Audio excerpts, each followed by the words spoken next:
দেখতে চমকি, আমাকে দেখে কি গরিব মনে হচ্ছে? তো আমাকে দেখে কি বোঝা যায় আমি কোটিপতি মেয়ে? না, মনে হচ্ছে পুরাই মুসলিম মেয়ে। মিথিলা, ওইটাছে আমার ভাই। ভাইয়া, ওইটাছে আমার বান্ধবী। এটা তোর বান্ধবী? চুপি কি হয়েছে?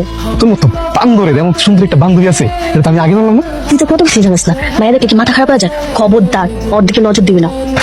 আচ্ছা তুমি কই থাকো? ওই থাকে। কিরে সাব্বির, তুই এখনো যাস নাই?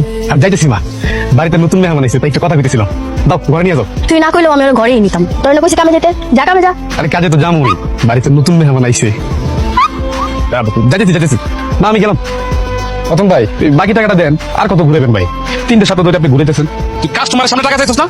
তোরে আমি টাকা দেবো না। ভাই আপনি কি বাটপারি শুরু করছেন? প্রত্যেক সপ্তাহে আপনার টাকা নিয়ে ঝামেলা করতে হয়? ভাই, আপনার মতো বাটপারের কাছে না আমার মাল বিক্রি করে ভুলিস। মুখ সামলায় কথা কও। তুই তো 2 টাকার সেলসম্যান, তুই 500 টাকার গরম দাস আমার লগে। তোর গরম আমি ছুড়াইতেছি কারা শালার পো।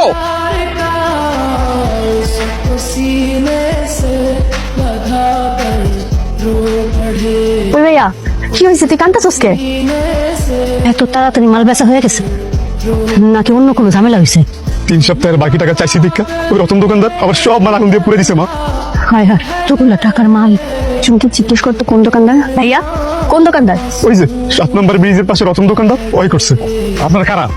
আমরা কারা? একটু আগে একটা ছেলে সাইকেল থেকে সব মাল ফেলে দিয়ে পুড়িয়ে ফেলেছিস। গরিব মানুষের টাকা আত্মসাৎ করতে লজ্জা করে না তোর? ক্ষমতা দেখাস? উনি যত টাকা পায় আর আজকে যা যা পুড়িয়েছিস সবকিছু ক্ষতিপূরণ দিবি। একটা টাকাও যেন কম না হয়। আমি সব টাকা ফেরত দিয়ে দিন। ভবিষ্যতে এরকম কিছু করার আগে না 10 বার চিন্তা করিস। তুমি আমার মাফ করে দাও, আমি ভুল করে ফেলছি, আমি না বুঝে তোমার সাথে অন্যায় করে ফেলছি ভাই, তুমি আমার মাফ করে দাও ভাই, আমার ভুলে গেছে ভাই, তুমি আমার মাফ করে দাও ভাই। ঠিক আছে রতন ভাই, আমি টাকা পাইছি, কিন্তু ভাই এরকম সামনে আর করেন না। দেখেন তো কত কষ্ট করে টাকা ইনকাম করতে হয়। তোর এখানে বুঝতেও না, তুই পার টেবিলে গিয়ে ভয়, আমি তোর খাওয়া লাগতেছি। এই টেবিলে বসে খাইবো কে? আমগুলো বসে খাক। তোর বান্ধবী কি কোটিপতির মাইয়া যে টেবিলে বসে খাইবো? না না, কোটি মাইয়া হবো কেন? ওর কথা বাদ দাও তোমা, তুমি বসো, আমরা সবাই একলগে খাই। খাওয়া শুরু কর। হাই হাই, এই সময় বিদ্যুৎ চলে গেল। আজকে আর বিদ্যুৎ আসবে বলে মনে হয় না। তাহলে এখন কি হবো? অন্ধকার যে আমি হারিকেন জ্বালা আনতেছি। এটা হারিকেন? হাসের কি আছে? ওই আগে হারিকেন নাই দেখতে পারে, এটা কি ওর দোষ? না দোষ হবে ওকে, তোর বান্ধবী বস্তিতে থাকে অথচ হারিকেন চেনে না, তাই হাসতেছি। ওমা, খাওয়া শুরু করো। কি রে ভাইয়া, বিদ্যুতের লোক কি আইবো না? ঠিক করবো না? আজকে আর বিদ্যুৎ আইবো না, তোমরা ঘুমাও। মা, ও মা, ওকে বিছনা করে দাও। কিরে সাব্বির, নতুন মেশিন কোন থেকে আইলো রে? এটা তো দেখি তোর বইনের থেকেও বেশি করা। চোখ যে ফালাইছি আর সরাইতে তো পারতাছি না রে।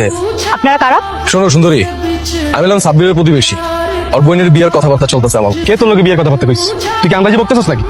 আর তোরা না কইছি আমার বোনের আশেপাশে আইবি না? ঠিক আছে আর আইলাম না, এটাতে বিয়ে দিবি আমার লাগে? 2 বই চালানোর ক্ষমতা আমার আছে।